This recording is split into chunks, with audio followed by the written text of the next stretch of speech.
আজকে আমরা পিকেতে সরকারের বই থেকে ট্রান্সলেশন এবং প্রেসির যে এক্সারসাইজ পার্টগুলো আছে সেখান থেকে ট্রান্সলেশনে 5 এবং প্রেসির 37 দেখবো এবং তার সাথে সাথে ইংলিশে একটা রিপোর্ট দেখবো। সেটা হলো যে অযোধ্যা রাম মন্দির ভার্ডিক্ট, মানে অযোধ্যা রাম মন্দিরে যে রায়টা দিয়েছে সুপ্রিম কোর্ট, সেটা নিয়ে আমরা একটা রিপোর্ট দেখবো এবং তার সাথে সাথে ইংলিশে গ্রামার এবং ইংলিশের যে ভোকাবুলারি পার্টটা আছে সেটাও কিন্তু দেখবো। ঠিক আছে, বোঝা গেছে? তাহলে প্রতিদিনকার ক্লাসের মতো আমরা আজকেও 100 লাইকের টার্গেট রাখছি। আশা করছি আপনারা খুব শীঘ্রই করে দেবেন। যারা এখনও পর্যন্ত আমাদের টেলিগ্রাম গ্রুপে যুক্ত হননি তারা ভিডিও ডেসক্রিপশন বক্সে টেলিগ্রাম গ্রুপের লিঙ্ক আছে, সেখান থেকে গিয়ে যুক্ত হয়ে যান। তাহলে আমরা ডেলি বেসিকে যে সমস্ত হোম টাস্কগুলো দিয়ে থাকছি এবং তার সাথে সাথে তার যে প্রিভিয়াস যে আপডেটস সেগুলো কিন্তু সেখান থেকে পেয়ে যাবেন। ঠিক আছে, তাহলে চলুন আজকে ক্লাসটা শুরু করা যাক। ফার্স্ট আপনারা ভিডিওটাকে পজ করে এই যে ট্রান্সলেশন প্যাসেজটা আছে এটা ভালো করে পড়ে নিন, তারপর আমরা এগোবো। ঠিক আছে, পড়া হয়েছে, চলুন তাহলে এগোই। দেখুন কি বলা হচ্ছে এখানে, ফার্স্ট লাইনটা ভালো করে বুঝুন। এখানে কি বলা হচ্ছে, বলছে একদা রাত্রিতে মোহাম্মদ মহসিন ঘুমাইতে ছিলেন, এমন সময় তাহার ঘরে একটি চোর আসিল। তাহলে এই যে দুটো কাজ একসঙ্গে ঘটছে, মানে একটা চলাকালীন আরেকটা হচ্ছে, সেই সময় কিন্তু যে যখনটা বোঝায় সেই যখনটাকে কিন্তু আপনাকে ওয়াইল দিয়ে লিখতে হবে। ঠিক আছে, প্রথম পার্টটা যেটা আছে ঘুমাইতে ছিলেন সেখানে কিন্তু আপনাকে পাস্ট কন্টিনিউয়াস ইউজ করতে হবে এবং চোর আসিল মানে চোর এসেছিল এটাকে কিন্তু পাস্ট ইনডিফিনাইটে লিখতে হবে। দেখুন আমরা কীভাবে বিষয়টাকে করলাম, ভালো করে ফলো করবেন। কি বলা হচ্ছে, ওয়ান্স মানে একদা, while Mohammad Mohsin was sleeping at night, যখন মোহাম্মদ মহসিন কি করছিল, রাত্রে ঘুমাচ্ছিল, a thief came to his house, একটা চোর কিন্তু তখন তার ঘরে এসেছিল। ঠিক আছে, বিষয়টা ক্লিয়ার হয়েছে? তাহলে দুটো কেস যখন একসঙ্গে ঘটছে এরকম যখনের ক্ষেত্রে কিন্তু আপনাকে ওয়াইল দিয়ে বিষয়টাকে লিখতে হবে। ঠিক আছে, ক্লিয়ার করলো? আচ্ছা, পরবর্তী সেন্টেন্সটা লক্ষ্য করুন কি বলা হচ্ছে এখানে। এখানে বলা হচ্ছে মহসিনের ঘুম ভাঙিয়া গেল। তাহলে মহসিনের ঘুম ভাঙিয়া গেল বিষয়টা মানে কি, মহসিন জেগে উঠেছিলেন, তাহলে পাস্ট ইনডিফিনিটে লিখবো, জেগে উঠেছিল। ঠিক আছে, বিষয়টা ক্লিয়ার হচ্ছে? দেখুন কিভাবে করলাম আমরা, মহসিন ও কাপ মানে মহসিন জেগে উঠেছিলেন। ঠিক আছে, ক্লিয়ার হয়েছে? আচ্ছা, পরবর্তী সেন্টেন্সটা লক্ষ্য করুন কি বলা হচ্ছে এখানে। এখানে বলা হচ্ছে তিনি বিছানা হইতে উঠিয়া চোরকে ধরিয়া ফেলিলেন। এই যে বিছানা হইতে উঠিয়া এই যে বিষয়টা, এটাকে ভালো করে লক্ষ্য করবেন। অনেকে কিন্তু এই জায়গাটায় ভুল হয়ে যাচ্ছে কিভাবে কি করতে হয়। দেখুন তিনি বিছানা হইতে উঠিয়া, তাহলে এটাকে আপনি কিন্তু কম্পাউন্ডেও করতে পারেন, পার্টিসিপেলও করতে পারেন। দেখুন আমরা পার্টিসিপেলে করলাম কিভাবে, কি গেটিং আউট অফ বেড, এই আউট অফ বেড মানে বিছানা হতে। ঠিক আছে, তাহলে গেটিং মানে উঠে, ঠিক আছে, গেটিং আউট অফ বেড মানে বিছানা হতে উঠে। ঠিক আছে, ক্লিয়ার হচ্ছে? তাহলে পার্টিসিপেল করা হলো এই বিষয়টাকে। তারপরে কি, তিনি চোরকে ধরিয়া ফেলিলেন মানে চোরকে ধরে ফেলেছিলেন, পাস্ট ইনডিফিনিটে লিখবো। তাহলে লেখা হচ্ছে হি কট দি থিফ। ঠিক আছে, ক্লিয়ার হয়েছে? তাহলে আমরা কিন্তু বিষয়টাকে পার্টিসিপেল করে একদম সিম্পল সেন্টেন্সে কিন্তু করলাম। ঠিক আছে, আপনি যদি কম্পাউন্ডে করতে চাইতেন তাহলে সেইভাবে করতেন কি, he got out of bed and caught the thief. ঠিক আছে, ক্লিয়ার হয়েছে? আচ্ছা, পরবর্তী সেন্টেন্সটা ভালো করে লক্ষ্য করুন কি বলা হচ্ছে এখানে। এখানে বলা হচ্ছে চোর মহা বিপদে পড়িয়া কাঁদিতে লাগিল। তাহলে চোর মহা বিপদে পড়িয়া কাঁদিতে লাগলো, এই বিষয়টাকে আমরা কীভাবে লিখছি দেখুন, ভালো করে ফলো করবেন। Being faced with great danger মানে কি, প্রচণ্ড ডেঞ্জার, প্রচণ্ড বিপদের মুখোমুখি হয়ে। ঠিক আছে, ব্যাপারটা বোঝা যাচ্ছে কীভাবে করছি। এই যে চোর মহা বিপদে পড়িয়া এই বিষয়টাকে আমরা কীভাবে করলাম, being faced with great danger মানে মহা বিপদের মুখোমুখি হয়ে, তারপরে সাবজেক্টটা হলো চোর, তার লিখলাম দি থিফ কী করলো, স্টার্টেড ক্রাইং মানে কাঁদতে শুরু করেছিল, পাস্ট ইনডিফিনিটে লিখলাম। ঠিক আছে, ক্লিয়ার হয়েছে বিষয়টা? আচ্ছা, পরবর্তী সেন্টেন্সটাকে লক্ষ্য করবেন কি বলা হচ্ছে এখানে। এখানে বলছে পালাইবার চেষ্টা করিল না, তাহলে এখানে সাবজেক্ট নেই, সাবজেক্ট হিসেবে কি আনতে হবে, সে বা চোর। এখানে কিন্তু আপনাকে সেইভাবেই কিন্তু সাবজেক্টটাকে নিয়ে আসতে হবে। তাহলে সে পালাবার চেষ্টা করিল না, তাহলে কি করতে হবে আপনাকে, পাস্ট ইনডিফিনিটে নেগেটিভ সেন্টেন্সে কিন্তু লিখতে হবে বিষয়টাকে। দেখুন সাবজেক্ট হিসেবে আমরা হি নিয়ে আসলাম, তার মানে চোরের কথা বলা হচ্ছে এখানে, হি মানে, তাহলে হি ডিড নট ট্রাই মানে সে চেষ্টা করেনি কি করতে, টু স্কেপ মানে পালাতে। ঠিক আছে, বিষয়টা ক্লিয়ার হয়েছে? তাহলে পাস্ট ইনডিফিনিটে নেগেটিভ সেন্টেন্স ইউজ করে কিন্তু এই বিষয়টাকে আমরা লিখলাম। পরবর্তী সেন্টেন্সে লক্ষ্য করুন কি বলা হচ্ছে এখানে। এখানে বলছে মহসিন বুঝিলেন, এই যে বুঝলেন ব্যাপারটাকে আন্ডারস্টুড না লিখে আপনি রিয়েলাইজ হিসেবে লিখুন, কারণ সে নিজের থেকে বুঝতে পেরেছিলেন। তাহলে কিন্তু আপনাকে কী করতে হবে, রিয়েলাইজ হিসেবে লিখতে হবে। আন্ডারস্টুড ব্যাপারটা কিন্তু কেউ কোনো কথা বোঝালো তাকে, তারপরে সে বুঝলো, তাহলেই কিন্তু ওখানে আন্ডারস্টুড লেখাটা যায়। ঠিক আছে, এই বুঝলেন ব্যাপারটা রিয়েলাইজ মানে নিজের থেকে উপলব্ধি করা, তাহলে কিন্তু আপনাকে রিয়েলাইজ হিসেবে লিখতে হবে। মহসিন বুঝলেন মানে মহসিন নিজের থেকে বুঝলেন। ঠিক আছে, লোকটি পাকা চোর নয়। দেখুন কীভাবে আমরা বিষয়টাকে করলাম, মহসিন বুঝলেন, তাহলে মহসিন রিয়েলাইজড দ্যাট, মহসিন বুঝলেন যে কি বুঝলেন, লোকটি পাকা চোর নয়, একদম সিম্পল পাস্টে আমরা লিখবো the man was not a confirm thief, যেমনটা কিন্তু হিন্টস দেওয়া ছিল সেই হিসেবে লেখা হলো the man was not a confirm thief মানে লোকটি পাকা চোর ছিল না। ঠিক আছে, বিষয়টা ক্লিয়ার হয়েছে? আচ্ছা, পরবর্তী সেন্টেন্সে লক্ষ্য করুন কি বলা হচ্ছে এখানে। এখানে বলছে তিনি তাহাকে জিজ্ঞাসা করিলেন, তাহলে তিনি জিজ্ঞাসা করিলেন ব্যাপারটাকে কিন্তু এই যে বিষয়টা বলা হলো, এই যে ডিরেক্ট স্পিচটা লেখা হচ্ছে এটা কিন্তু পরবর্তী স্লাইডে গিয়ে শেষ হবে। দেখুন ভালো করে বুঝবেন, তিনি তাহাকে জিজ্ঞাসা করিলেন কি, তুমি কেন এই পাপের কাজ করিতে আসিলে। তাহলে দেখুন তিনি তাহাকে জিজ্ঞাসা করিলেন, তাহলে তিনি এখানে কিন্তু মহসিনের কথা বলা হচ্ছে। তাহলে হি আস্কড হিম, এই ফার্স্ট হিটা কিন্তু মহসিন, আর সেকেন্ড হিটা কি মানে হিমটা কিন্তু এখানে থিফের কথা বলা হলো, ঠিক আছে। তাহলে হি আস্কড হিম পাস্ট ইনডিফিনিটে লিখলাম কি তিনি তাকে জিজ্ঞাসা করিলেন, কি জিজ্ঞাসা করিলেন, তুমি কেন এই পাপের কাজ করিতে আসিলে। তাহলে কিন্তু আপনাকে কি করতে হবে, পাস্ট ইনডিফিনিটের কি করতে হবে, পাস্ট ইনডিফিনিটের একদম ইন্ট্রোগেটিভ করে লিখতে হবে, ঠিক আছে। তাহলে কি বলা হলো, তুমি কেন এই পাপের কাজ করিতে আসলে, তাহলে হোয়াই ডিড ইউ কাম, কেন তুমি এসেছো, two commit this sinful act, কেন তুমি এসেছো এই সিনফুল অ্যাক্টটা, এই পাপের কাজ করতে, ঠিক আছে, কমিট করতে, এই পাপের কাজটা কমিট করতে কেন এসছো, ঠিক আছে, কোশ্চেন মার্ক দেওয়া হলো। তাহলে এই যে ডিরেক্ট যে স্পিচটা সেটা কিন্তু এখনো শেষ হয়নি, পরবর্তী স্লাইডে গিয়ে শেষ হবে। ভালো করে দেখুন কিভাবে কি করা হলো এখানে। এখানে বলছে যে চুরি করে লোকে তাহাকে ঘৃণা ও অপমান করে, তুমি কি ইহা জানো না। তাহলে তুমি কি ইহা জানো না, এই যে ইহা ব্যাপারটা যদি আপনি লিখতে যান তাহলে কিন্তু আপনি লিঙ্কার দ্যাট দিয়ে যুক্ত করতে পারবেন না। তাহলে কিন্তু ইহা বিষয়টাকে আপনি লিঙ্কার মানে ইহাটাকে তুলে দিয়ে লিঙ্কার দ্যাট দেবেন, ঠিক আছে। বিষয়টা ক্লিয়ার করতে পারছি, দেখুন সেন্টেন্সটা ভালো করে ফলো করুন আনসারটাকে, তাহলেই বুঝতে পারবেন কি তুমি কি জানো না, ইহা জানো না বিষয়টাকে আমরা কিভাবে করছি। দেখুন ইহাটাকে লিখলাম না, তাহলে ডু ইউ নট নো, আপনি যদি ইহাটা লেখেন তাহলে নটের পরে ইট লিখতে হতো, তাহলে কিন্তু দুটো সেন্টেন্সটা ভাগ করে লিখতে হতো। আপনি যেহেতু এখানে জয়েনিং করে করা হচ্ছে বিষয়টাকে, দ্যাট দিয়ে আমরা লিঙ্কার দিয়ে যুক্ত করে করছি, তাহলে কিন্তু আপনাকে ইটটা লেখা যাবে না, ঠিক আছে। তাহলে do you not know that, বোঝা যাচ্ছে। তাহলে do you not know that মানে কি, আপনি কি জানেন না, মানে তুমি কি জানো না, কি জানো না, জানো না যে পিপল হেট, এই যে পিপলটা, এই পিপলটাকে কিন্তু আমরা প্লুরাল হিসেবে ইউজ করলাম, তাই কিন্তু হেটস দিলাম না, হেট লিখলাম, ঠিক আছে। আর আপনি যদি পিপলটাকে সিঙ্গুলার হিসেবে ইউজ করে থাকেন তাহলে কিন্তু হেটস দেবেন আর এখানে ইনসাল্টস দেবেন, ঠিক আছে, ক্লিয়ার হচ্ছে। তাহলে কি হলো, that people hate and insult হিমটাকে হু স্টিলস, যে চুরি করে, মানে তুমি কি জানো না যে যারা চুরি করে বা যে চুরি করে তাকে মানুষ কি করে, ঘৃণা এবং অপমান করে। বিষয়টা ক্লিয়ার হচ্ছে। তাহলে কিন্তু আমরা ইন্ট্রোগেটিভে করলাম এবং এখানেই কিন্তু বিষয়টা শেষ হলো, কিসের, এই যে ডিরেক্ট যে স্পিচটা সেটা কিন্তু এখানে শেষ হলো, ঠিক আছে, বিষয়টা ক্লিয়ার হচ্ছে। তাহলে এইভাবে আমরা এই ট্রান্সলেশন প্রসেসটা কমপ্লিট করলাম। আপনাদের যদি এখনও প্রবলেম থেকে থাকে তাহলে ক্লাসটাকে আবার প্রথম থেকে দেখুন, অবশ্যই ক্লিয়ার হয়ে যাবে। আচ্ছা, তাহলে আমাদের পরবর্তী যে প্যাসেজটা ছিল সেটা দেখুন কি হোম টাস্ক ছিল, সেটা ছিল আমাদের একটা প্রেসি করতে দেওয়া ছিল। ভালো করে বুঝবেন বিষয়টাকে, ভালো করে পড়ে নিন, পড়ে মানে বোঝার চেষ্টা করুন, তারপরে আমরা চেষ্টা করছি কি বলেছে মানেটাকে লাইন বাই লাইন বুঝিয়ে দেওয়ার। দেখুন এখানে ভালো করে বুঝেছেন, নিশ্চয়ই পড়েছেন, বুঝতে পারছেন কি বলতে চাইছে। দেখুন কি বলতে চাইছে এখানে, এখানে বলা হচ্ছে Einstein was very simple, Einstein খুব সরল লোক ছিল, in his ways of life, তার জীবনে, ঠিক আছে, তার জীবনের যে পথ, চলার পথ কিন্তু খুব সহজ সরল ছিল, অ্যান্ড ইনডিফারেন্ট এবং উদাসীন ছিল, টু হিজ অ্যাস্টাউন্ডিং ফেম, এই আস্টাউন্ডিং ফেম, এই যে ব্যাপারটা বলা হচ্ছে তার মানে কি আইনস্টাইন তার জীবনের পথে খুব সহজ ছিলেন এবং তিনি তার বিস্ময়কর যে খ্যাতি, ঠিক আছে, অ্যাস্টোনিশিং হবে এটা ব্যাপারটা, ঠিক আছে, অ্যাস্টোনিশিং যে ব্যাপার সেটা কি বা অ্যাস্টাউন্ডিং এই যে ব্যাপারটা সেটা কি বলছে, যে তিনি বিস্ময়কর খ্যাতিতে উদাসীন বা কৌতূহল শূন্য বা কি যত্নহীন ছিলেন, ঠিক আছে, ক্লিয়ার হয়েছে বিষয়টা। আচ্ছা, পরবর্তী লাইনটা দেখুন কি বলছে, once the queen of Belgium, মানে বেলজিয়ামের যে রানী, তিনি ইনভাইটেড হিম, তাকে ইনভাইট করেছিলেন টু ব্রাসেলসে, ওয়েন, যখন he got down from the train, যখন তিনি ট্রেন থেকে নামলেন অ্যাট ব্রাসেলসে, হি কুড নট থিঙ্ক, তিনি ভাবতে পারেননি, কি ভাবতে পারেননি, দ্যাট যে there were actually many gorgeously dressed officials, মানে সেখানে অনেক সুন্দর মানে সুন্দর পোশাক পরা এরকম অফিসিয়ালস কর্মকর্তারা ছিল, কি করতে, টু রিসিভ হিম, তাকে রিসিভ করতে, তাকে স্বাগত জানাতে, তাকে মানে নিয়ে যেতে, অ্যাট দি স্টেশন, মানে স্টেশনে দাঁড়িয়েছিল। এই বিষয়টা কিন্তু ভাবতেও পারেননি কখনো, ঠিক আছে। তাহলে বোঝা যাচ্ছে বিষয়টা কি বলছে, বলছে যে ব্রাসেলসে যখন তিনি ট্রেন থেকে নামলেন তখন তিনি ভাবতেও পারেননি যে স্টেশনে তাকে গ্রহণ করার জন্য আসলে অনেক সুন্দরভাবে পরিহিত কর্মকর্তারা ছিলেন, ঠিক আছে, ক্লিয়ার হয়েছে।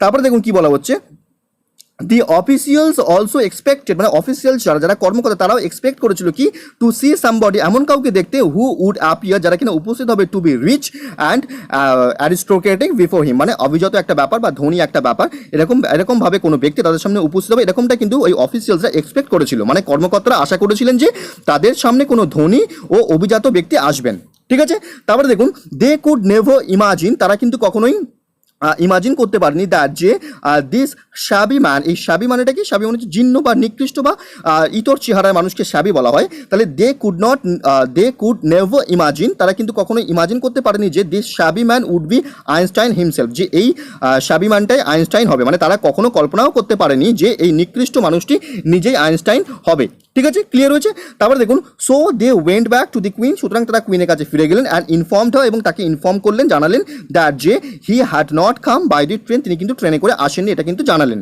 ঠিক আছে। সুতরাং তারা রানীর কাছে ফিরে গেলেন এবং জানালেন যে সে ট্রেনে করে আসেনি, ঠিক আছে, ক্লিয়ার হয়েছে। তারপরে দেখুন কি বলছে, Einstein however walk the whole way, মানে সমস্ত পথ তিনি হেঁটে গেলেন with a suitcase in one hand, একটা হাতে সুটকেস নিয়ে, and a violin in the other, এবং অন্য হাতে ভায়োলিন নিয়ে। ঠিক আছে, তারপরে দেখুন when he reached the destination, যখন তিনি ডেস্টিনেশনে পৌঁছালেন, the queen said to him, মানে কুইন তাকে বললেন, I send a car for you, আমি আপনার জন্য একটা কার পাঠিয়েছিলাম, ডক্টর আইনস্টাইন। ঠিক আছে, সম্বোধন করে বললো। তারপরে কি বলছে দেখুন, আই ডিড নট থিঙ্ক, আমি ভাবতেই পারি না, replied the great scientist with a smile, মানে হেসে এই মহান যে সায়েন্টিস্ট বিজ্ঞানী তিনি বললেন, that anybody would send a car for me, যে কেউ আমার জন্য গাড়ি পাঠাবে এই বিষয়টা কিন্তু আমি ভাবতেই পারি না। ঠিক আছে, তারপরে দেখুন but I can assure you, মানে আমি আপনাকে আশ্বস্ত করি বা আশ্বস্ত করতে পারি যে I have greatly enjoyed the work, মানে কি এই হাঁটতে পেরে আমি কিন্তু খুবই আনন্দিত হয়েছি। ঠিক আছে, বিষয়টা বোঝা গেছে। তাহলে বিষয়টা যখন বুঝতে পারছেন তখন চেষ্টা করবেন যে এখানে কি বলতে চাইছে, মানেটাকে সঠিকভাবে বোঝান। কি বলতে চাইলো এখানে বলতে চাইছে যে মহান বিজ্ঞানী আইনস্টাইন সে কিন্তু তার জীবনে কিন্তু কখনোই আভিজাত্য যে ব্যাপারটা তার কিন্তু প্রতিফলন কিন্তু এই আইনস্টাইনের জীবনে কিন্তু কখনোই আসেনি। ঠিক আছে, আর সেই কারণেই আমন্ত্রিত আইনস্টাইনকে বেলজিয়ামের রানী পাঠানো যে কর্মকর্তারা তারা কিন্তু তাকে স্টেশনে চিনতে এবং স্বাগত জানাতে ব্যর্থ হয়। ঠিক আছে, আর সেই কারণে কি হলো, চিনতে ব্যর্থ হলো, কিন্তু তবুও তিনি পায়ে হেঁটে কি করলেন, ব্রাসেলসে পৌঁছালেন এবং মহারানীকে আশ্বস্ত করলেন। ঠিক আছে, বিষয়টা ক্লিয়ার হয়েছে। দেখুন তাহলে একটা সুইটেবল টাইটেল দেওয়ার চেষ্টা করুন। কীভাবে আমরা টাইটেলটা দিলাম ভালো করে দেখুন। কি বলা হচ্ছে এখানে, বলা হলো দি ইনজেনিয়াসনেস অফ আইনস্টাইন, মানে কি মানে আইনস্টাইনের সরলতা ব্যাপারটাকে আমরা এখানেই কিন্তু এইভাবে লিখলাম। ঠিক আছে, তাহলে দি ইনজেনিয়াসনেস অফ আইনস্টাইন। ঠিক আছে, এইভাবে আমরা বিষয়টাকে লিখলাম। তারপর দেখুন আনসারটা কীভাবে লিখছি ভালো করে ফলো করবেন, বোঝার চেষ্টা করবেন কি বলা হচ্ছে এখানে বলা হচ্ছে there was no reflection of aristocracy, মানে অ্যারিস্টোক্রেটি বা আভিজাত্য যে ব্যাপারটা তার কোনো রিফ্লেকশন ছিল না in the life of great scientist Einstein, মানে আইনস্টাইনের মহান যে বিজ্ঞানী আইনস্টাইনের জীবনে কিন্তু অ্যারিস্টোক্রেসি যে ব্যাপারটা, আভিজাত্য যে ব্যাপারটা তার কিন্তু কোনো প্রতিফলন কিন্তু ছিল না। ঠিক আছে, তারপর দেখুন and that is Y the officials, এবং সেই কারণে অফিসিয়ালসরা কর্মকর্তারা কিরকম কর্মকর্তা সেটা বলা হচ্ছে, sent by the queen of Belgium, যাদেরকে পাঠানো হয়েছে বেলজিয়ামের যে রানী তার দ্বারা, তারা কি হয়, ফেল্ড ব্যর্থ হয়, টু রেকগনাইজ মানে রেকগনাইজ করতে, চিনতে, অ্যান্ড ওয়েলকাম এবং ওয়েলকাম করতে কাকে, দি ইনভাইটেড আইনস্টাইন, মানে আমন্ত্রিত আইনস্টাইনকে অ্যাট দি স্টেশনে। ঠিক আছে, বিষয়টা বোঝা গেছে। তারপরে দেখুন বাট হি রিচড, কিন্তু তিনি পৌঁছান, হি বলতে কিন্তু এখানে আইনস্টাইনের কথা বলা হচ্ছে, কিন্তু তিনি পৌঁছান ব্রাসেলসে পৌঁছায় অন ফুট, পায়ে হেঁটে, অ্যান্ড অ্যাসিওর দি এমপ্রেস, এবং এমপ্রেস বলতে এখানে রানীর কথা বলা হচ্ছে, রানীকে কিন্তু আশ্বস্ত করেন। ঠিক আছে, বিষয়টা ক্লিয়ার হয়েছে। তাহলে এইভাবেই কিন্তু আমরা বিষয়টাকে করলাম। যাদের এখনো পর্যন্ত প্রবলেম হচ্ছে প্রেসিক করতে, তারা বিষয়টাকে ভালো করে দেখবেন, বুঝবেন যে ব্রেন ম্যাপ তৈরি হবে, তারপরে কিন্তু সেই ব্রেন ম্যাপ অনুযায়ী একটা সুইটেবল টাইটেল দেবেন, এবং তারপরে যে বিষয়টা বুঝছেন সেই অনুযায়ী কিন্তু আপনি নিজের ভাষাতে লিখবেন। ঠিক আছে, ক্লিয়ার হয়েছে। তাহলে এইভাবে আমরা এই যে প্রেসি প্যাসেজটাকে কমপ্লিট করে ফেললাম। আমাদের পরবর্তী হোম টাস্কটা কী ছিল দেখুন, সেটা ছিল একটা রিপোর্ট লিখতে দেওয়া। সেটা কি, অযোধ্যা রাম মন্দির ভার্ডিক্ট যে ব্যাপারটা সেটা নিয়ে একটা রিপোর্ট লিখতে দেওয়া ছিল। দেখুন আমরা কীভাবে বিষয়টাকে লিখছি ভালো করে ফলো করবেন। ফার্স্ট আমরা একটা টাইটেল দিলাম, কি দিলাম, supreme courts verdict not a mosque in Ayodhya the temple will be built, মানে সুপ্রিম কোর্টের আদেশ, সুপ্রিম কোর্টের রায় কি, not a mosque in Ayodhya, অযোধ্যাতে কোনো মসজিদ নয়, the temple will be built, মানে টেম্পল বিল্ড করা হবে। ঠিক আছে, তারপরে দেখুন রিপোর্টের যে ফরম্যাট সেটাকে ফলো করা হলো। তারপরে ফার্স্ট প্যারাগ্রাফে আমরা কি লিখতে চলেছি, যে বিষয়টা ঘটেছে, সেই রায়ের যে ঘটনাটা ঘটেছে সেই বিষয়টাকে আমরা সংক্ষেপে একটা সংক্ষিপ্ত রূপ দেবো এই ফার্স্ট প্যারাগ্রাফে। ঠিক আছে, দেখুন কিভাবে বিষয়টাকে লিখলাম আমরা, ভালো করে ফলো করবেন। এখানে বলা হচ্ছে this Babri mosque Ram birth place dispute, মানে কি বলা হচ্ছে দেখুন এখানে একটা হাইফেন দেওয়া হচ্ছে, the Babri mosque Ram birth place dispute, এই যে ডিসপুটটা মানে বাবরি মসজিদ বা রামের জন্মভূমি, এই যে ডিসপুটটা, এই যে বিতর্কটা, এইটা has been identified as the most controversial, মানে এটা কিন্তু আইডেন্টিফাইড হয়ে এসছে কি হিসেবে, দি মোস্ট কন্ট্রোভার্সিয়াল, মানে সব থেকে বিতর্কমূলক একটা ব্যাপার হিসেবে, অ্যান্ড ব্লাডি ইস্যু, এবং ব্লাডি ইস্যু হিসেবে ফর মেনি ডিকেটস, মানে অনেক ডিকেটস ধরে, of religious political landscape in India, মানে ইন্ডিয়ার যে রাজনৈতিক এবং ধর্মীয় যে ল্যান্ডস্কেপ সেই বিষয়টাতে কিন্তু অনেক দিন ধরে কি হয়ে এসছে, মোস্ট কন্ট্রোভার্সিয়াল একটা ব্যাপার এবং মোস্ট একটা ব্লাডি ইস্যু হয়ে এসছে। ঠিক আছে, তারপরে দেখুন কি বলা হচ্ছে, to make an end of this controversial issue, এই কন্ট্রোভার্সিয়াল ইস্যুটাকে এন্ড করতে দি constitutional bench of the supreme court supreme কোর্টের যে কনস্টিটিউশনাল বেঞ্চ সে কি করলো, অ্যানাউন্সড, ঘোষণা করলো দ্যাট যে there will be Hindu temple, একটা হিন্দু টেম্পল গঠন করা হবে in the controversial religious place. যে কন্ট্রোভার্সিয়াল রিলিজিয়াস প্লেসটা ইন উত্তরপ্রদেশের কন্ট্রোভার্সিয়াল রিলিজিয়াস প্লেসে একটা কি করা হবে, একটা হিন্দু টেম্পল গঠন করা হবে। ঠিক আছে, ক্লিয়ার হয়েছে? তাহলে এইভাবে আমরা বিষয়টাকে যেটা লিখতে চলেছি তার একটা সংক্ষিপ্ত রূপ কিন্তু আমরা এখানে দিলাম ফার্স্ট প্যারাগ্রাফে। ঠিক আছে, তারপর দেখুন সেকেন্ড প্যারাগ্রাফটা আমরা কিভাবে লিখছি, পুরো যে বিষয়টা সেই বিষয়টাকে আমরা লিখবো এখানে, অর্থাৎ কি রায় দিয়েছে এবং সেই রায়ের যে পুরো ডিটেলস সেটাকে আমরা এখানে দেখবো। দেখুন কিভাবে কি বলা হচ্ছে, ভালো করে বুঝবেন বিষয়টাকে। এখানে বলা হচ্ছে 5 member bench of the supreme court, supreme কোর্টের 5 মেম্বারের যে বেঞ্চ হ্যাজ আনঅ্যানিমাসলি রুলড। আনঅ্যানিমাসলি এই মানেটা হচ্ছে কি সর্বসম্মতিভাবে। ঠিক আছে, এখানে রুলড মানে হচ্ছে কি রায় দেওয়া। ঠিক আছে, রায় দিয়েছে দ্যাট যে দি 2.7 একর ল্যান্ড ইন অযোধ্যা, মানে অযোধ্যা 2.7 একর যে ল্যান্ড সেটা which has been in dispute, যেটাতে বিতর্ক ছিল ফর আ লং টাইম, অনেক সময় ধরে, উইল বি ইউজ, সেটা ইউজ করা হবে কি হিসেবে, will be use to build the Ram mandir, মানে রাম মন্দির তৈরি করতে সেটা ব্যবহার করা হবে। ঠিক আছে, তারপর দেখুন the verdict also directed to give 5 acres of land for mosque, মানে এই রায়টা আরও কি দিয়েছে, আরও ডিরেক্ট করেছে যে 5 একরে কি হবে, একটা মস্কো, একটা মসজিদ তৈরি করা হবে। ঠিক আছে, বোঝা যাচ্ছে? তারপর দেখুন the central government has also been directed, মানে সেন্ট্রাল যে গভর্নমেন্ট, কেন্দ্রীয় সরকারকেও কিন্তু নির্দেশ দেওয়া হয়েছে টু ফর্ম আ ট্রাস্ট, একটা ট্রাস্ট তৈরি করতে, to build this temple and Moscow, মানে এই টেম্পল এবং এই মস্কোকে তৈরি করার জন্য একটা ট্রাস্ট তৈরি করার নির্দেশ দেওয়া হয়েছে সেন্ট্রাল গভর্নমেন্টকে। ঠিক আছে, তারপর দেখুন towards the end of the 1045 page judgment, মানে এই 1045 পৃষ্ঠার যে জাজমেন্টের যে কপি, সেখানে তার যে লাস্টের দিকে, তার শেষের দিকে কি বলা হয়েছে, দি কোর্ট সেড, মানে কোর্ট কি জানিয়েছে যে archaeological evidence was one of the main reasons, মানে আর্কিওলজিক্যাল যে এভিডেন্স সেটাই ছিল, পুরাতাত্ত্বিক যে এভিডেন্স সেগুলোই ছিল মেন রিজন, মানে মেন রিজনের মধ্যে একটা অন্যতম ফর দেয়ার ডিসিশন, তাদের এই যে ডিসিশন, তাদের এই যে সিদ্ধান্ত, সেই সিদ্ধান্তের একটা কিন্তু ওয়ান অফ দি যে রিজন তার মধ্যে একটা ছিল, অন্যতম ছিল। ঠিক আছে, তারপর দেখুন দি কোর্টস ভার্ডিক্ট, মানে কোর্টের এই যে রায়, ফার্দার সেড দ্যাট, আরও বলে যে কি বলে, দ্যাট যে no court can determine the ownership, কোনো কোর্ট কিন্তু ডিটারমাইন করতে পারে না ওনারশিপকে অফ আ ল্যান্ড, একটা ল্যান্ডের অনারশিপ, একটা ল্যান্ডের মালিকানাকে কিন্তু নির্ধারণ করতে পারে না on the basic of archaeological evidence alone, মানে শুধুমাত্র আর্কিওলজিক্যাল যে এভিডেন্স তার উপরে নির্ভর করেই কিন্তু কোনো কোর্ট কি করতে পারে না, কোনো জমির মালিকানা কিন্তু নির্ধারণ করতে পারে না। ঠিক আছে, দ্যাট ইজ ওয়াই, সেই কারণে দি কোর্ট হ্যাজ টেকেন, মানে কোর্ট নিয়েছে কি নিয়েছে, দেখুন কগনিজেন্স, মানে কি কগনিজেন্স, এই এর মানেটা হচ্ছে কগনিজেন্স, মানেটা হচ্ছে কি বিশেষ একটা প্রমাণ নিয়েছে, কোথা থেকে, of the writings of the tourist of the 18th century historical documents, মানে কি, মানে বলছে সেই কারণে আদালত অষ্টাদশ শতাব্দীর 2 পর্যটকদের লেখার বিষয়টি, তাদের যে বই, সেই লেখার বিষয়টি ঐতিহাসিক দলিল হিসেবে গ্রহণ করেছে। ঠিক আছে, বোঝা গেল? তাহলে বিষয়টা যেটা ঘটেছে সেটাকে আমরা লিখলাম এবং কেন সে সিদ্ধান্তটা গ্রহণ করেছে সেটা যেটা জানিয়েছে সেটাও কিন্তু আমরা বললাম এর মধ্যে। ঠিক আছে, বিষয়টা বোঝা যাচ্ছে? তাহলে মেন যে প্যারাগ্রাফ সেখানে কিন্তু আপনাকে এই বিষয়টাকে কিন্তু এইভাবেই কিন্তু লিখতে হবে। ঠিক আছে, ক্লিয়ার হয়েছে? তারপরে দেখুন লাস্ট প্যারাগ্রাফে আমরা কি দেখবো, লেস ইম্পর্টেন্ট যে ব্যাপার সেই বিষয়টাকে আমরা দেখবো। দেখুন কি বলা হচ্ছে এখানে, ভালো করে দেখবেন। এখানে কি বলা হলো যে after the verdict was announced, যখন এই রায়টা ঘোষণা করা হয় অন সানডে, তারপর মানে সানডেতে যখন এই রায়টা স্যাটারডেতে যখন এই রায়টা ঘোষণা করা হয়, ঠিক আছে, সে তারপরে কি করা হলো, the Indian government has made extensive preparations, মানে ইন্ডিয়ান গভর্নমেন্ট কিন্তু যথেষ্ট প্রিপারেশন নিয়েছিল কি করতে, সো দ্যাট যাতে করে দি situation does not become turbulent, মানে পরিস্থিতি যেন অশান্ত না হয়ে পড়ে, সেই জন্য কিন্তু ইন্ডিয়ান গভর্নমেন্ট যথেষ্ট একটা গুরুত্বপূর্ণ ভূমিকা নিয়েছিল। ঠিক আছে, বোঝা গেল? তাহলে এইভাবে আমরা এই বিষয়টাকে কমপ্লিট করলাম। আপনারা যেরকমভাবে লিখছেন সেরকমভাবে লিখতে থাকুন, লিখে জমা দিতে থাকুন, আমরা বিষয়টা কিন্তু চেক আউট করে দিচ্ছি। ঠিক আছে, বোঝা যাচ্ছে তাহলে বিষয়টা আমরা কীভাবে করলাম। আচ্ছা, আপনাদের যদি মনে হয় যে এখনও কিছু এর মধ্যে ইনক্লুড করতে হবে তাহলে আপনারা করে নেবেন, বিষয়টাকে কোনো অসুবিধা নেই। আচ্ছা, তাহলে আমরা এইভাবে কিন্তু এই রিপোর্ট প্যাসেজটাকে আমরা কমপ্লিট করে ফেললাম।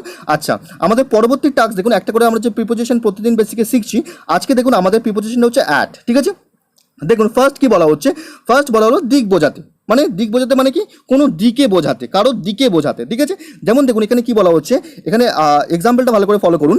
দি পুলিশ পয়েন্টেড দি গান অ্যাট দি থিফ, মানে পুলিশ পয়েন্টেড দি গান, পুলিশ বন্দুকটাকে কার দিকে করলো, থিফের চোরের দিকে কিন্তু বন্দুকটাকে ঘোরালো। ঠিক আছে, তাহলে দিকে বোঝাচ্ছে, তাই কিন্তু আমরা এখানে অ্যাট ইউজ করলাম। ঠিক আছে, ক্লিয়ার হলো? তারপর দেখুন সেকেন্ডটা কি বলা হচ্ছে, এখানে বলা হচ্ছে বয়স বোঝাতে। বয়স মানে ব্যাপারটাকে দেখুন, he left he study at 7, মানে সে তার পড়াশুনো কিন্তু 7 বছর বয়সে ছেড়ে দিয়েছে, সেই হিসেবে আমরা লিখলাম he left he study at 7। ঠিক আছে, ক্লিয়ার হয়েছে?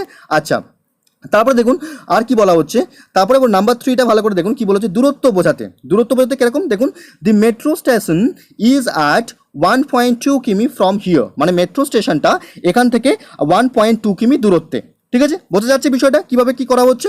আচ্ছা, তারপরে দেখুন নাম্বার 4, এখানে বলা হচ্ছে দায়িত্ব বোঝাতে, দায়িত্ব ব্যাপারটা কিরকম ভাবে দেখুন, সেন্টেন্সটা ভালো করে ফলো করুন। এক্সাম্পলটা, you should write the paragraph, আপনার প্যারাগ্রাফটা লেখা উচিত অ্যাট ইউর ওন, মানে আপনার নিজের থেকে বা নিজের দায়িত্বে লেখা উচিত। ঠিক আছে, বোঝা যাচ্ছে তাহলে অ্যাডটা কিরকমভাবে ইউজ হচ্ছে, দায়িত্ব বোঝাতে।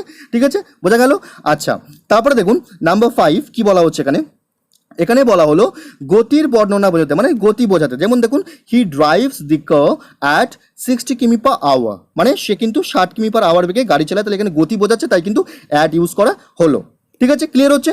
তারপরে দেখুন নাম্বার 6 কি বলা হচ্ছে, বলছে সময় বোঝাতে। সময় বলতে দেখুন অ্যাট 2 o'clock বলা হচ্ছে, মানে I go to bed everyday at 2 o'clock, মানে আমি 2টোর সময় প্রতিদিন রাত্রে, মানে প্রতিদিন ঘুমোতে যাই 2টোর সময়, এটা বলা হলো। তাহলে কি বলা হচ্ছে, I go to bed everyday at 2 o'clock, তাহলে এই যে সময় বোঝাচ্ছে, তাহলে কিন্তু আপনাকে কি করতে হবে, অ্যাট লিখতে হবে। ঠিক আছে, বিষয়টা ক্লিয়ার হলো। তারপরে দেখুন নাম্বার 7 কি বলা হচ্ছে, এখানে বলা হলো কি ছোট জায়গা বোঝাতে, মানে ছোট জায়গা, বড় জায়গা নয়, ছোট কোনো গ্রাম শহর, ছোট ছোট শহর, ঠিক আছে, বড় শহর নয়, কিন্তু ছোট জিনিস, ছোট জায়গা বোঝাতে কিন্তু আপনাকে কি করতে হবে, অ্যাড বসাতে হবে। দেখুন অ্যাড মহেশতলা, অ্যাড কালিকাপুর, এই যে বিষয়টা আমরা লিখলাম, তাহলে কিন্তু ছোট জায়গা বোঝাতে কিন্তু আপনাকে কি করতে হবে, অ্যাড ইউজ করতে হবে। ঠিক আছে, বিষয়টা ক্লিয়ার হয়েছে। তাহলে এইভাবে আমরা এই প্রিপোজিশনটা আজকে দেখে নিলাম। আমাদের পরবর্তী হোম টাস্কটা কি ছিল দেখুন, সেটা ছিল গ্রামার পোর্শন অ্যান্ড ভোকাবুলারি। দেখুন আমরা কিভাবে এটাকে সলিউশন দিচ্ছি, ভালো করে বুঝবেন গ্রামার পোর্শনটাকে। এখানে বলা হচ্ছে I like him, convert into negative, negative করতে হবে, সেন্স একই রাখতে হবে। আই লাইক হিম মানে আমি তাকে পছন্দ করি, তাহলে নেগেটিভ করব, তার মানে আমি তাকে পছন্দ করি না, সেন্সটা কিন্তু অন্য হয়ে গেল। আমি তাকে পছন্দ করি, তার মানে কি আমি তাকে পছন্দ করি না হয় না, তার মানে কি করতে হবে, সেন্টেন্সটাকে নেগেটিভ করতে হবে, কিন্তু সেন্সটা একই থাকবে। তাহলে আমি তাকে পছন্দ করি, তারে নেগেটিভ করলে কি হবে, আমি তাকে অপছন্দ করি না, তার মানে আমি তাকে পছন্দ করি, তাই না। তাহলে দেখুন সেইভাবে আমরা বিষয়টাকে লিখলাম, কি করলাম, I do not dislike him, I do not dislike him, মানে আমি তাকে অপছন্দ করি না। ঠিক আছে, নেগেটিভ হয়ে গেল। আচ্ছা, তারপরে দেখুন বিষয়টা পরবর্তী নাম্বার 2 দেখুন কি বলা হচ্ছে, বলছে শি চার্টেড অ্যাওয়ে ম্যারিলি, এই যে ম্যারিলি বলা হয়েছে, ম্যারিলিটা কি করতে হবে, অ্যাডজেক্টিভ করতে হবে। তাহলে ম্যারিলির অ্যাডজেক্টিভ হচ্ছে মেরি। ঠিক আছে, তাহলে দেখুন বিষয়টাকে কিভাবে করবেন, শি চ্যাটেড অ্যাওয়ে ম্যারিলি, সে আনন্দের সঙ্গে কথা বলে যাচ্ছিল, মানে তার আনন্দ হচ্ছিল, মানে সে যখন কথা বলছিল তার আনন্দ হচ্ছিল, মানে সে আনন্দের সঙ্গে কথা বলছিল। ঠিক আছে, তাহলে কি ইন আ মেরি ম্যানার, এরকমভাবে আমরা লিখবো, ভালো করে ফলো করুন কি বলা হচ্ছে, she charted in a merry manner, মানে সে কিন্তু আনন্দের সঙ্গে কথা বলছিল, এই বিষয়টা কিন্তু আমরা মেরি করে লিখলাম অ্যাডজেক্টিভ ইউজ করে। ঠিক আছে, বিষয়টা ক্লিয়ার হচ্ছে। এটা কিন্তু কোনো নির্দিষ্ট নিয়ম নেই, বারংবার বলা হচ্ছে, আপনাকে যত প্র্যাকটিস করবেন সেই প্র্যাকটিস অনুযায়ী কিন্তু আপনার ইমপ্রুভমেন্টটা হবে। ঠিক আছে, তারপরে দেখুন নাম্বার 3 কি বলা হচ্ছে, he continue to sip the scotch, সে কিন্তু স্কচটাকে সিপ করতে শুরু করলো, কন্টিনিউ করতে রাখলো। ঠিক আছে, ঠিক আছে, বোঝা যাচ্ছে। তাহলে কি বলছে এখানে, নেগেটিভ করতে, তার মানে সে যে স্কচটাকে সিপ করছিল সেটাকে কন্টিনিউ করছিল, তার মানে কি সে বিরত থাকলো না, সে বন্ধ করলো না স্কচটাকে সিপ করা, তাই না, সেটাই বলতে চাইছে। দেখুন আমরা কিভাবে বিষয়টাকে করছি, ভালো করে ফলো করবেন। এখানে কিন্তু কন্টিনিউড আছে, তার মানে কি কন্টিনিউড সেকেন্ড ফর্ম, তার মানে পাস্ট ইনডিফিনিট আছে, আপনার কিন্তু পাস্ট ইনডিফিনিট সেন্টেন্সটাকে লিখতে হবে। ঠিক আছে, বোঝা গেল।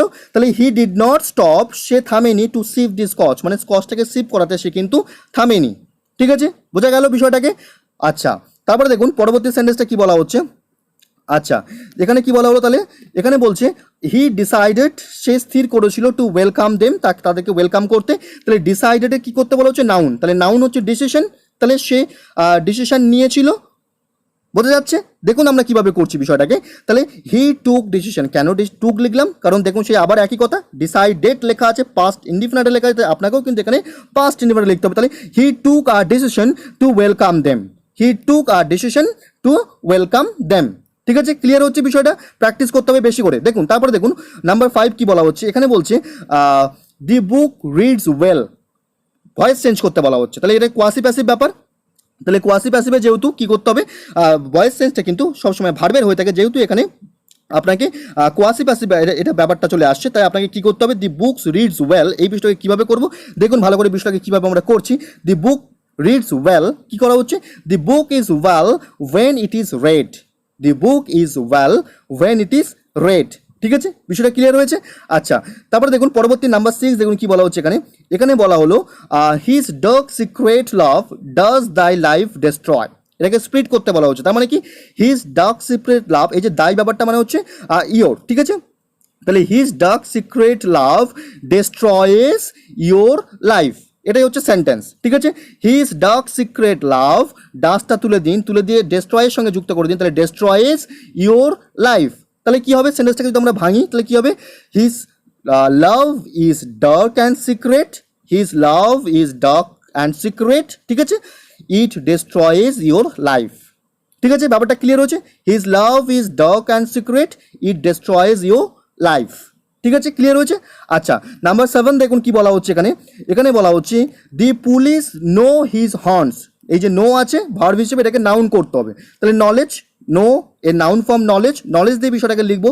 দেখুন কিভাবে হচ্ছে, দি পুলিশ হাফ, তাহলে পুলিশটাকে প্লুরাল হিসেবে ব্যবহার করা হলো এখানে। তাহলে দি পুলিশ হাফ, ঠিক আছে, পুলিশ হাফ প্লুরাল হিসেবে ব্যবহার করছি তাই হাফ দিলাম।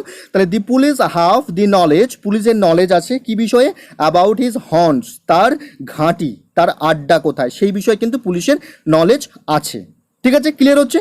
আচ্ছা, তারপরে দেখুন নাম্বার 8 কি বলা হচ্ছে। এখানে বলা হচ্ছে they said a beautiful sentence, এই বিষয়টা ভালো করে ফলো করবেন। এটাকে এক্সক্লেমেটরি করতে বলা হচ্ছে। বিউটিফুল কিন্তু আপনি লিখতে পারবেন না, ঠিক আছে, এক্সক্লেমেটরি যখন করবেন তখন বিউটিফুল লিখতেই পারবেন না। তাহলে they said a beautiful sentence, তাহলে what a sentence they said, তারপরে এক্সক্লেমেটরি এক্সক্লেমেশন যে সাইন সেটা দিতে হবে। দেখুন সেইভাবে আমরা করলাম বিষয়টাকে কি, they what a sentence they said, what a sentence, what a beautiful sentence দেবেন না, what a sentence they said, ঠিক আছে, ক্লিয়ার হয়েছে। আচ্ছা, তারপরে দেখুন নাম্বার 9 কি বলা হচ্ছে এখানে। এখানে বলা হলো she ran down the steps for meeting him, তার সঙ্গে মিট করার জন্য, দেখা করার জন্য সে রান ডাউন মানে সিঁড়ি বেয়ে নিচে নেমে আসলো, এটাই বলা হচ্ছে, ঠিক আছে। তারপরে কি, এটা কী করতে বলা হচ্ছে, ইনফিনিটিভ করতে হবে, সিম্পল সেন্টেন্স করতে হবে এবং ইনফিনিটিভ করতে হবে। তাহলে এই যে মিটিং ব্যাপারটা আছে এটাকে যদি আমরা টু মিট লিখি, ঠিক আছে, তাহলে আমাদের ইনফিনিটিভ হয়ে যাবে। কিন্তু শুধু টু মিট লিখে তারপরে হিম লিখে দেবেন হবে না। তাহলে কি করতে হবে দেখুন ভালো করে বিষয়টাকে আমরা কীভাবে করছি, কীভাবে করলাম দেখুন।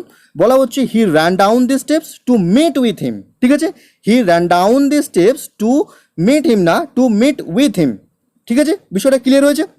তাহলে এই দেখুন টু মিট, এই বিষয়টা কিন্তু আমরা ইনফিনিটিভ করে দিলাম, ঠিক আছে। টু এর পরে ভার্বের পাস্ট ফর্ম এটাকেই বলা হয়, আর টু এর পরে ভার্বের যে ফার্স্ট ফর্ম বসে এটাকেই বলা হয় ইনফিনিটিভ, ঠিক আছে, ক্লিয়ার হয়েছে। তাহলে এইভাবে আমরা গ্রামার পার্টটা কমপ্লিট হলো। আমাদের দেখুন ভোকাবুলারি পার্টটা কি আছে ভালো করে দেখুন। এখানে ফার্স্ট ছিল a bolt from the blue, এই যে a bolt from the blue, এটা আমরা একটা ট্রান্সলেশনেও করিয়েছিলাম। A bolt from the blue মানে কি, মানে হচ্ছে আ সাডেন শক, ঠিক আছে, আ সাডেন আনএক্সপেক্টেড শক, মানে হঠাৎ আনএক্সপেক্টেড যে শকটা হয় সেটাকে কিন্তু আমরা বোল্ট ফ্রম দি ব্লু হিসেবে করি। দেখুন আমরা কীভাবে আনসারটাকে করলাম, কি বলা হচ্ছে এখানে। এখানে বলা হচ্ছে দি news of the death of his father, তার বাবার যে মৃত্যুর সংবাদটা, কেম টু হিম, তার কাছে এসেছিল একটা কী হিসেবে, as a bolt from the blue, একটা বোল্ট ফ্রম দি ব্লু হিসেবে, ঠিক আছে, বিষয়টা ক্লিয়ার হচ্ছে, মানে বিনা মেঘে বজ্রপাতের মতো ব্যাপারটা, ঠিক আছে, ক্লিয়ার হলো।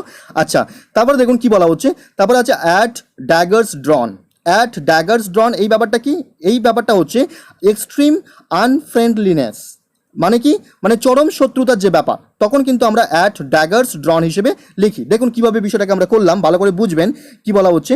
এখানে বলা হলো কি India and China are now at daggers drawn, মানে ইন্ডিয়া এবং চায়নার মধ্যে কিন্তু এখন এক্সট্রিম একটা আনফ্রেন্ডলিনেস এই বিষয়টা কিন্তু চলছে, ঠিক আছে, ক্লিয়ার হয়েছে। তারপরে দেখুন তারপরেটা কি আছে, এখানে বলা হচ্ছে কি কিথ অ্যান্ড কিন, এই কিথ অ্যান্ড কিন এই বিষয়টা ভালো করে ফলো করুন। কি বলা হচ্ছে কিথ অ্যান্ড কিন মানে কি, তার মানে হচ্ছে নিজস্ব রিলেটিভ বা নিজস্ব ফ্রেন্ডসদেরকে কিন্তু কিথ অ্যান্ড কিন বলা হয়, ঠিক আছে। তাহলে দেখুন দে ডিড নট ইনভাইট, তারা কিন্তু ইনভাইট করেনি কাদেরকে, দি কিথ অ্যান্ড কিন মানে বন্ধু বান্ধব বা রিলেটিভসদের, টু দি পার্টিতে, ঠিক আছে, বিষয়টা ক্লিয়ার হয়েছে। আচ্ছা, নেক্সট দেখুন কি বলা হচ্ছে cock and bull story, cock and bull story মানে কি, মানে হচ্ছে আনবিলিভেবল যে স্টোরি সেটাকেই বলা হয় কক অ্যান্ড বুল স্টোরি, ঠিক আছে।